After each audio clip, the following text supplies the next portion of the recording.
bahwa pada suatu lagu terdapat syair yang dinyanyikan dengan nada tinggi, ada juga yang dinyanyikan dengan nada sedang, dan ada yang dinyanyikan dengan nada rendah. Dari lagu Satu Nusa Satu Bangsa, mari kita tandai syair lagu yang dinyanyikan dengan nada tinggi dan dinyanyikan dengan nada rendah. Tanda merah untuk yang dinyanyikan dengan nada tinggi, tanda biru untuk yang dinyanyikan dengan nada rendah.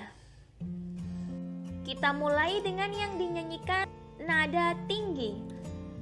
Ingat, syair lagu yang dinyanyikan dengan nada tinggi terdapat titik di atas notasi angka. Berarti di sini satu bang. Kemudian tu bahasa kita. Lalu pastija. Yang berikutnya tuk selama-lamanya. Selanjutnya Indonesia. Lalu Indonesia lagi. Indonesia tercinta ini ya. Yang berikutnya dan bahasanya tidak ya, sanya itu dinyanyikan dengan nada sedang. Kemudian tabelaber,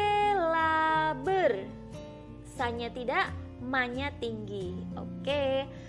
Berikutnya untuk syair lagu yang dinyanyikan dengan nada rendah, ini ditandai dengan tanda titik di bawah notasi angka. Pada lagu Satu Nusa Satu Bangsa tidak ada notasi angka yang terdapat tanda titik di bawah notasi tersebut. Sehingga lagu Satu Nusa Satu Bangsa ini tidak terdapat syair lagu yang dinyanyikan dengan nada rendah. Adanya hanya dinyanyikan dengan nada tinggi dan dinyanyikan dengan nada sedang. Berikut adalah urutan tinggi rendah nada pada notasi angka.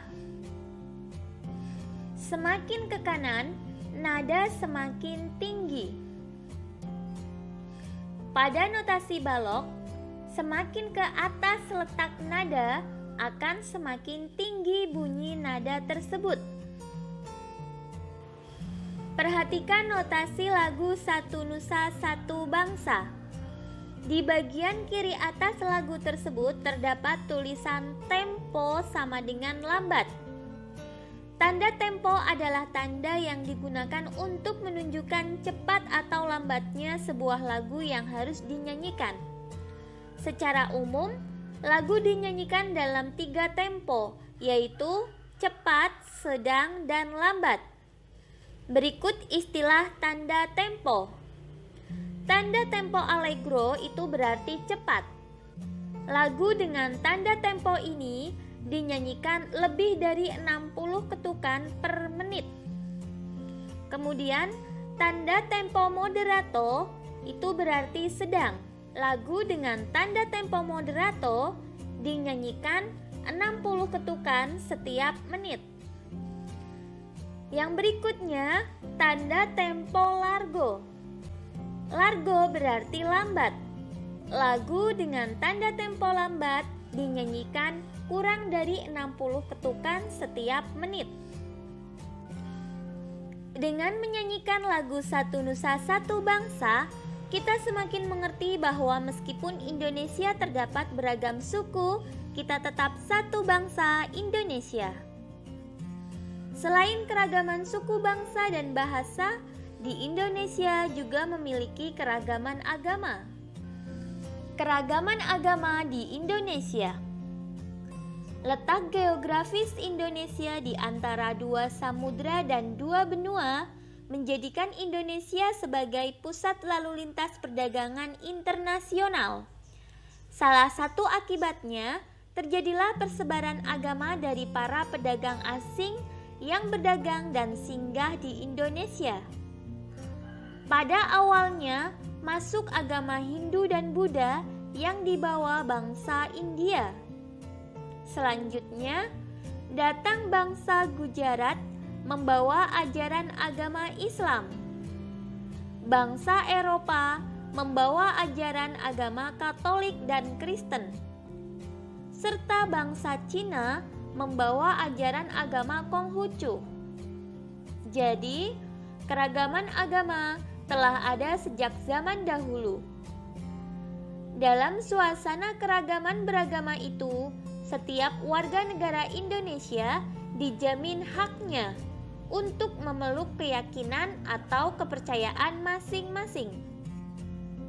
Di Indonesia terdapat 6 agama yang diakui negara.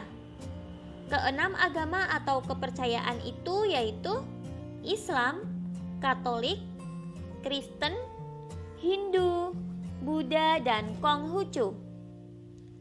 Pemeluk agama diwajibkan menjalankan ajaran agama masing-masing. Setiap agama memiliki tata cara beribadah, kitab suci, dan tempat ibadah yang berbeda. Negara memberikan kebebasan bagi semua pemeluk agama untuk menjalankan ibadah sesuai ajarannya masing-masing. Berikut ini informasi mengenai keenam agama di Indonesia. Yang pertama ada Islam. Tempat ibadahnya adalah masjid. Kitab suci umat Islam yaitu Al-Quran dibawakan oleh Nabi Muhammad SAW. Hari besar agama Islam meliputi Idul Fitri, Idul Adha, Tahun Baru Hijriah, Isra Mi'raj, dan lain sebagainya. Kemudian ada Kristen Protestan. Tempat ibadahnya adalah gereja. Kitab sucinya yaitu Alkitab. Pembawanya Yesus Kristus. Hari besarnya meliputi Natal, Jumat Agung, Paskah, kenaikan Isa Al-Masih. Lalu ada Katolik. Kitab sucinya juga Alkitab. Nama pembawanya Yesus Kristus. Hari besarnya ada Natal, Jumat Agung, Paskah, kenaikan Isa Al-Masih. Berikutnya Hindu. Kitab sucinya yaitu Kitab Weda. Hari besarnya meliputi Nyepi, Saraswati, Pagarwesi, dan lain sebagainya. Tempat ibadahnya adalah pura. Lalu Buddha, kitab sucinya yaitu Tripitaka. Nama pembawanya Siddhartha Gautama. Hari besarnya ada Waisak, Asyada, Katina, dan lain sebagainya. Tempat ibadahnya adalah vihara. Ada Konghucu. Kitab sucinya yaitu Sishu dan Wuching. Nama pembawanya yaitu Konghucu. Hari besarnya Tahun Baru Imlek, Cap Gomeh, dan lain sebagainya. Tempat ibadahnya yaitu kelenteng atau litang.